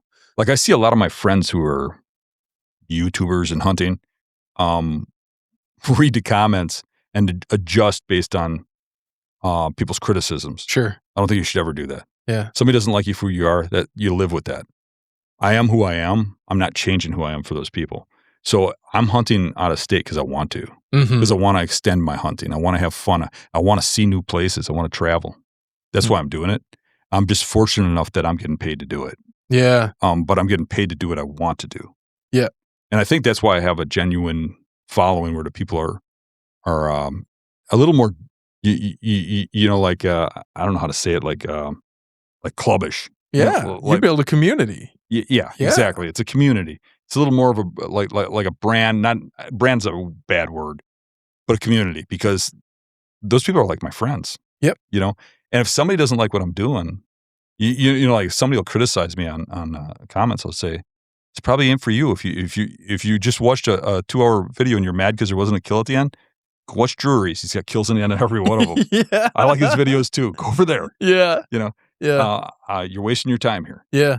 But you have been able to build it into just like being able to do what you're passionate about every day. That's something I talk about with a lot of the different guests from different realms that we have on the podcast. Like, there's the adage is like, do what you love and you'll never work a day in your life. It's all kind of bullshit, like it's not, there's some truth in that, but at the same time, there's a whole lot more that goes into it than that. But that's mainly what I was getting at. Like you've been able to sustain everything else that comes with life through a passion of hunting. That's amazing. And how long? Like, because I know in a couple of videos, like you told some stories back about like having a job that you knew there was going to be a big buck somewhere, and you're like, okay, this job doesn't matter. I'm going to get this buck. Like, how long did hunting sustain your career? How long were you able to make that support your life? For supporting my life, I would say it started that way probably in the early 2000s when I started Nice. making DVDs. DVDs were the first way I was making money.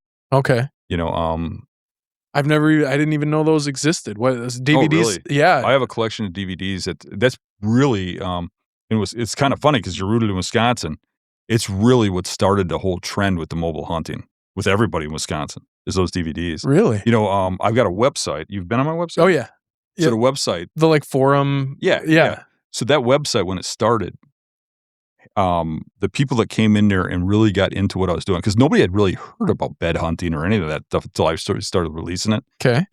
I started all that as I started building these DVDs and releasing these DVDs. And literally, my Marsh Bucks DVD has probably sold more than any Drury's video ever sold. If you just think about that for a That's second. awesome. It's still selling. When I was leaving to come here, my wife had about 15 or 20 of them sitting on the counter for that day's orders.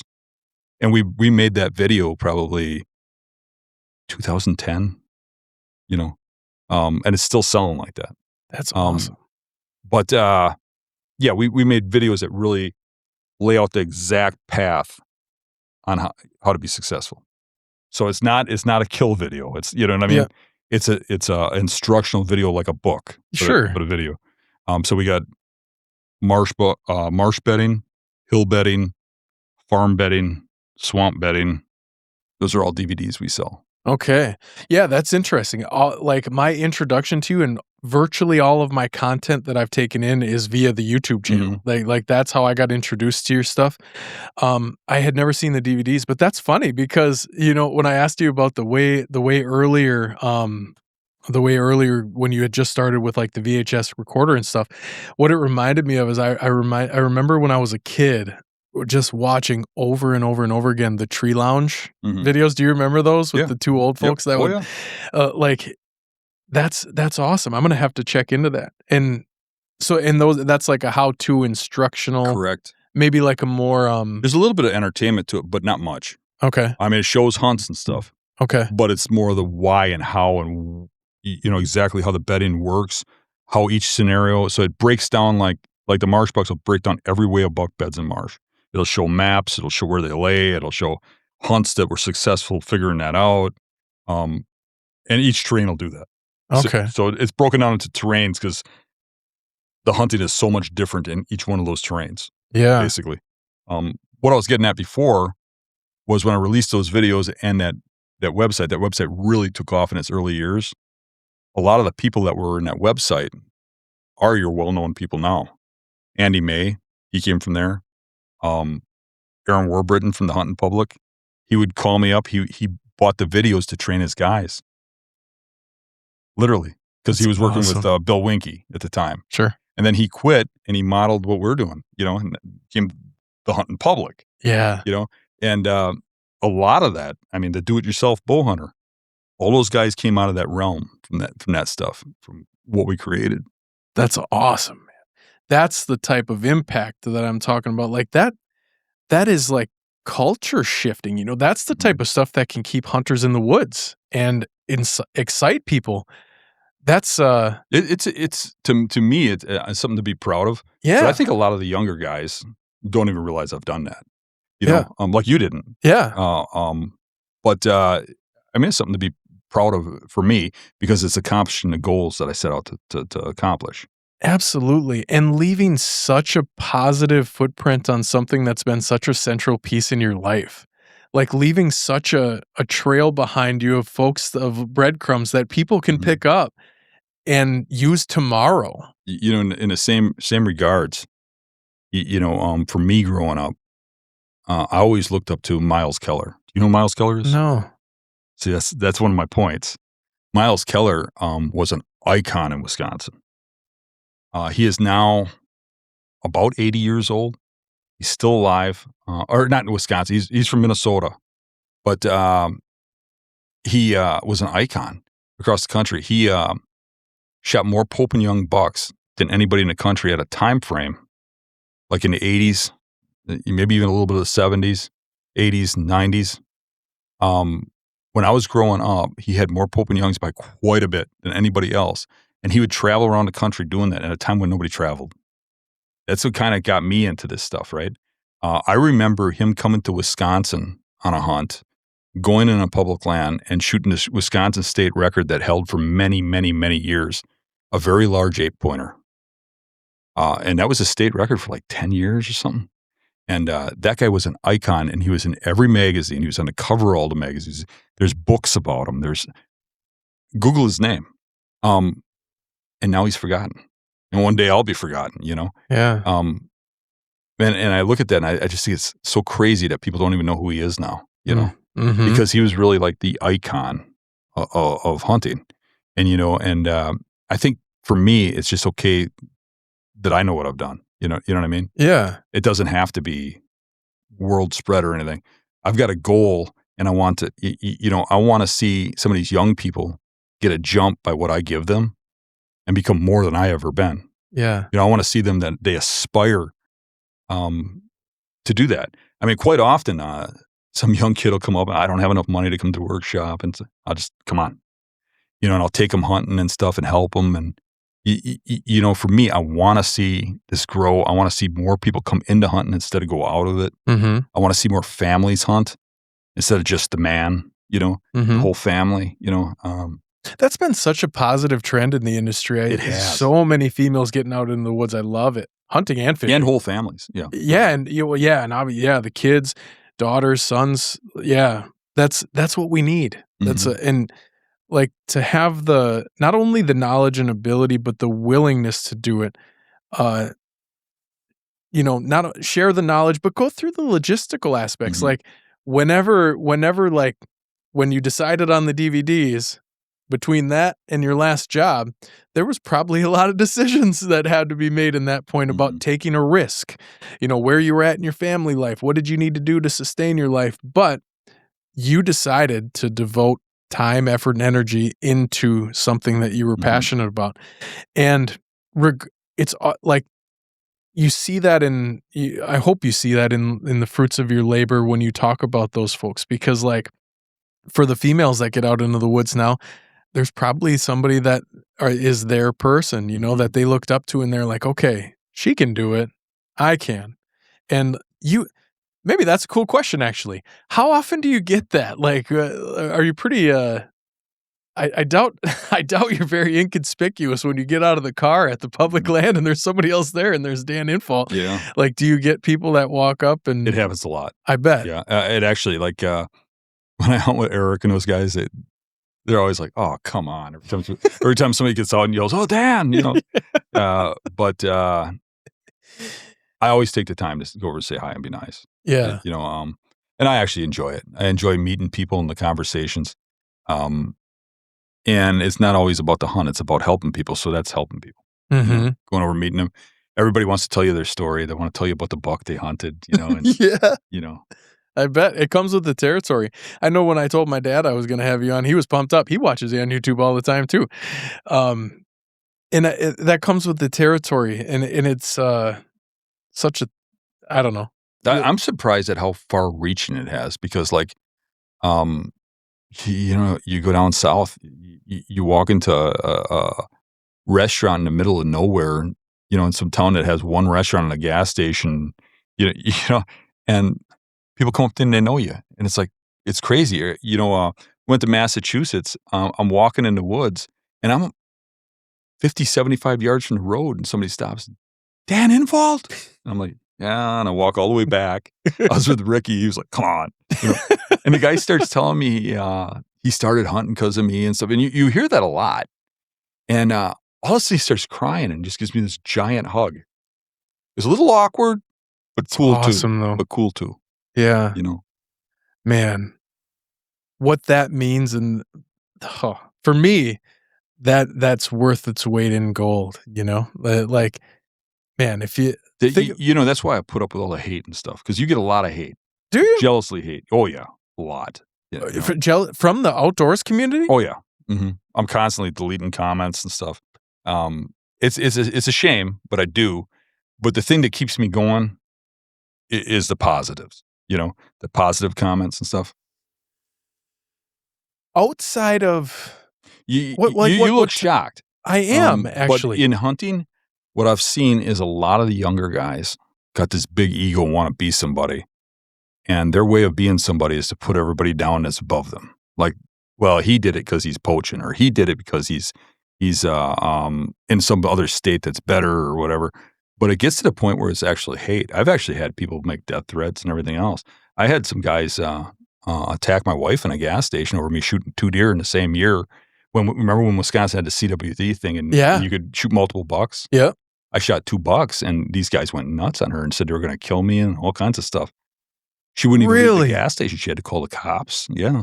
I mean, we've had some crazy stuff. We had I had a guy come up the driveway with a gun and threaten my son. Where is he? I want to talk to him. I mean, it gets a little nuts just over stupid deer. So, I mean, it would be real easy for me to just disappear, but I think I'd have to probably get a face change or something. But it'd be real easy to just disappear out of hunting. And I can understand why some people don't want that, That amazes me. So everybody I know that's big tells me the same thing. They get the same stuff. Just most people are quiet about it. They don't excite it or anything, Yeah, don't bring it up. Yeah. So I spend very little time in the comments section on social media because of that. Maybe that's why I'm a little bit out of the loop. Like a lot of times, so much of that stuff is reflections of people's image of themselves. Like they're not doing what they want to do, so they're going to put you down for doing it. Like there's no progress made in that at all. But being like, I've consumed so much of your content, and I just, I guess you rattled a couple of them off there, but like, man, what is there even to complain about, Right. I guess, for me, if I don't like something, I just don't watch. Right. It's not normal people, but if you have 100,000 people watching your videos, there's going to be some nut jobs. Yeah. It just is. Yeah. Yeah. And that's one of the negatives of social media and things that have happened. Like it gives the fringes almost a highlighted voice because the normal people like you and I have that mentality. We're not like, if we don't like it, I'll just click on to the next video and it's fine. I'll look at the next thing. But the fringes that get the highlighted, they get put on this pedestal or they have a stage on social media because they're willing to put something asinine in a comment and say it. But man, the more I think about it, I guess the less surprised I get because there is a ton of infighting and hunting that doesn't have to happen. Like big buck versus small buck. Blah, blah, it was blah. kind of like, as that started coming down, it was kind of shocking to me because I always thought like hunters are the best people in the community. Yeah. That they're the nicest, most polite people because most of the hunters, in your general area are. Yeah. So it's kind of shocking to me that the way some people act. Yeah. And it's a black eye to us. I've always said that if everybody that's in that social media groups and stuff like that, they see that, just instantly block that guy. When he's got no voice and he'll start thinking about it. It's a proverbial punch in the nose because when we were kids, as you know, if you mouthed off or you said something that didn't belong there, well, you'd get faced off. You'd have to face this guy, right? Yeah. And there'd be some punches thrown. Yeah. And you can't punch throws from a distance. Yeah. So people know that. So these people have a voice because they're long distance throwing their comments, Mm-hmm.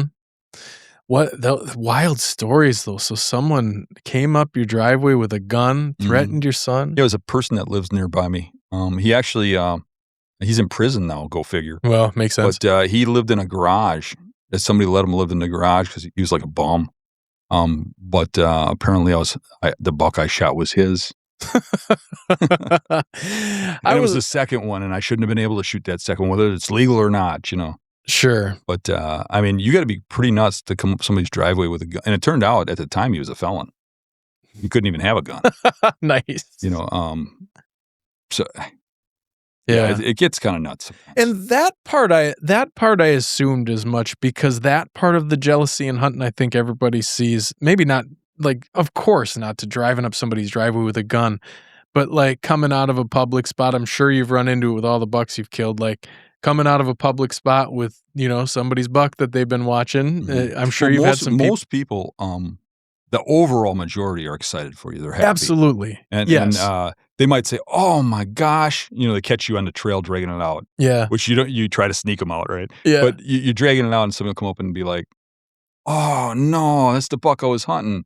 But they're genuinely excited for you. Yeah. They're like, "Oh, you sucker, you killed my buck." But they're smiling. You're Yeah. happy. They shake your hand. Can I get a picture with you with the buck? Mhm. Fine, And actually, it's probably good for those people to know that that buck's not there no more, For sure. Yep. But I really try to get them out without nobody knowing I was there. Hell yeah. Yeah. I saw a really funny video the other day. It was a guy taking a good buck out of the woods on a cart, and he came across the trail camera, and it was just on the edge of it where you could kind of see him, but he must have noticed the trail camera, and he backed up in front of it and like held up the antlers to the trail camera and waved to the guy and just kind of did one of these, like, I got it, just kind of letting him know that was the one. But man, that it just brings you to we spent an hour talking about passion through a positive lens of something that you do because you love. And it just sucks that other side, like, where, I don't know. That's where you got to draw the line is one thing, like, I can handle that. You can probably handle that, but I don't want my wife Your and kids family, dude. who have nothing to do with what I'm doing. Yeah, absolutely. That's just crazy. To walk up to somebody's wife in a gas station and accost somebody And about, even to know that that's my wife. I mean, how do they even know that? right? Yeah, I've never seen her in a video. That's why you don't see her on my Facebook pages or anything else. That's why that's hidden. Or how she looks or anything else. That's why it's hidden, because it needs to be. Yeah. And that's something, I mean, you can't even have your wife on your Facebook page. Yeah. Think about that. Same thing. I very rarely share anything of my kid, even on my personal social medias, but definitely not on the podcast stuff. I can't share when I'm leaving on a hunt or anything like that. Yeah. Sometimes that gets shared because of sponsors and stuff like that. Sure. But we had to put a security system up. We put cameras up and stuff, and I shouldn't have to where I live. But we did. Yeah. I got my wife concealed carry. Yep. And it's a sad thing. I mean, I'm just hunting. Yeah, I know. Isn't that fun? Isn't that wild? Yeah. Absolutely wild. It comes back to a recreational pastime that should be enjoyable for the people who partake. Right. Yeah. Well, let's end on a high note, Dan.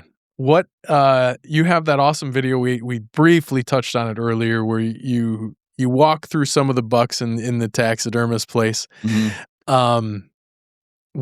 What is you might have told the story already because it might be the island one, but like, when you look back on it, what's the buck story that, like, when someone asks you to tell them, like, why, maybe not why you hunt, but like, what is that one story you would go to from a buck story that you look back on, it's always the front of your mind? I guess probably my first really big buck.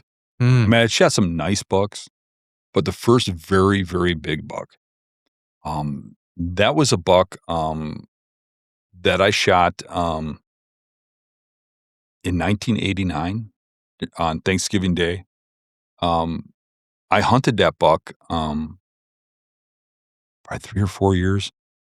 I had at least one shed from every year from him from 2 years on, and it was a time frame when 2-year-olds were a big deal.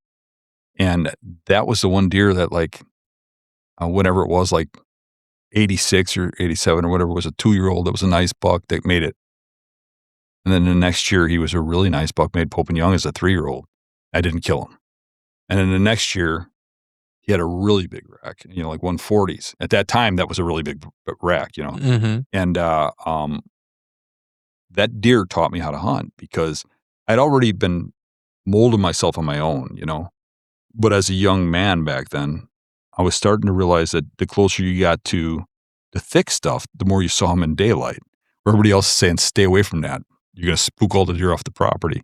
I'm thinking, wow, the closer I get, the more chances I get. What, are you crazy? So I kept pushing that envelope. But then when the season ended and I wanted to find those sheds, I started looking for the sheds, and let's see where he was coming from. And you walk in there and you find the beds and your stuff, and you're like, oh, wow, if I was just set up right here. And you start to put the 2 and 2 together. And I started, like, rapidly looking through all these bedding areas, and finding them and figuring out how to hunt them. And I was still missing a lot of the pieces because I'm still learning, right? This is, in the 80s. So I came up with this plan And I had shot him that year. I shot him in the ass with the bow. I had a bad shot, and luckily I didn't kill him. But that next year with the spring and stuff, I went and I scouted all those bedding areas, figured that out, and I still didn't kill him with a bow, but I seen him a whole bunch of times now. All of a sudden, I was having all kinds of more interactions with him, getting close, but not quite close enough. I'd be set up wrong or too far back, or I was still figuring things out. And I wouldn't know when he's going to bed where. That's a bedding area. I didn't have no timing or anything like that. So when gun season came, I came up with this plan that I was going to hunt down all those bedding areas, one after another with the gun, and I was just going to sneak through them. So I figured out really quick that if I went in wind and nose, they're looking straight downwind, smelling from behind, they'd bust me every time. Mm-hmm. So I'd come in from a crosswind, and then usually there'd be some deer in there, and I was starting to pass bucks at that time because of this buck. Where usually in that time frame, a 2-year-old buck was a big deal. You'd probably shoot it. I'm starting to let those go. I can remember telling my dad that, and it got to the point where I couldn't tell him because he was about meat. He was about feeding the family. Yeah. And he's like, "We're going to have antler soup again?" So I got through the whole week without getting a chance to kill this deer. And then it got to be Thanksgiving Day. And Thanksgiving was a huge deal for my mom. You brought the whole family together, and stuff. And I wanted to go hunting. She's like, "You can go in the morning, but you got to be back here by this time and clean." Okay, all right. So I go out and I go through all these bedding areas, and it's getting close to time. But there's this one spot I want to go to that's way back, where there's this what used to be a farm field, and now it's just weeds and brush. Right? It's below yet. It hasn't turned to trees or anything yet, or saplings or anything. But in the middle of it's a draw, a drainage draw, and where the erosion made a draw and it never got farmed. And it's all full of dogwood and nasty stuff, and it's steep. And in scouting in that spring, I found a whole bunch of rubs and beds in there. I thought, "Oh, this thing's living here." But if you remember from those old farms, they'd have farm dumps. So that whole draw was filled up with garbage. Mm. But there's beds in between the garbage and stuff. So I was trying to think about how could you go into here? Because you go in from this way, he's going to run out the other side. You come up the guts of it, he's going to come out the top. How do I go about this? And I'm looking at it, and I thought, if I come from the top, I can see both sides. But once I step in, I can't. So I went up on the top, and there's a car, like an old rotten out car in the garbage in there, right in the middle of a really thick spot where I thought was near the bedding that I'd seen in spring.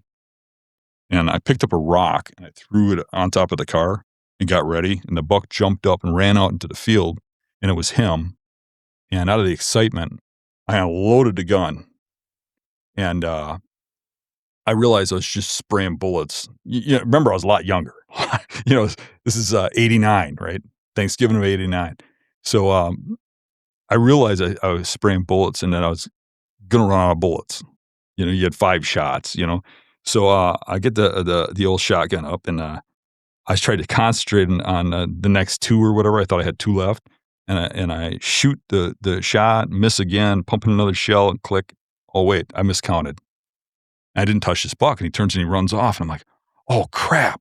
There's a little bit of sparse snow, and I'm thinking, if I run and I haul ass, I might be able to get to the top of this hill and see him looking back or something, So I throw a couple shells in there, and I start running.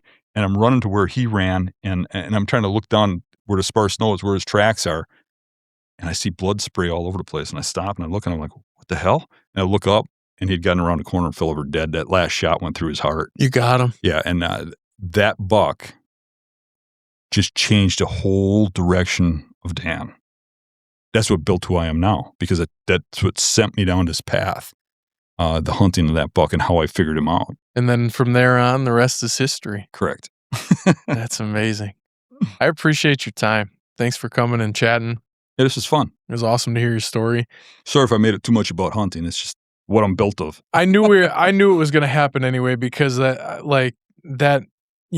say we tell the stories of the people, but that is you. That is you. And quite frankly, I knew I was going to get there too, because if I could pick your brain for 8 hours, I probably would. I'm one of many that would. So Thanks for making the trip up. I'm going to take up your offer on one of the Okay. workshops. It sounds fantastic. Take care.